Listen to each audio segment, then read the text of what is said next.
Hello दोस्तों, नमस्कार। मैं हूं संत कुमार यादव और आप सब देख रहे हैं स्काई भोजपुरिया यूट्यूब चैनल। दोस्तों, आज मैं इस वीडियो में एक ऐसी फिल्म के बारे में बताने वाला हूं दोस्तों, जिस फिल्म का नाम है विधाता।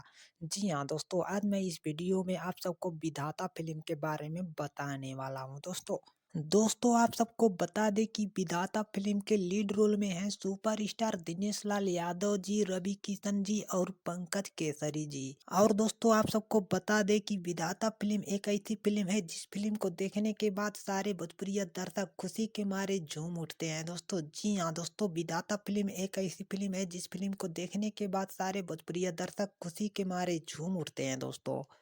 और दोस्तों, अगर विधाता फिल्म में काम करने वाली फीमेल एक्ट्रेस का बात करें तो विधाता फिल्म में काम करने वाली फीमेल एक्ट्रेस का नाम है प्रतिभा पांडे जी, अनारा गुप्ता जी, पाकी हेगड़े जी, पूनम सागर जी और भी कई सारे फीमेल एक्ट्रेस ने इस फिल्म में काम किया था दोस्तों।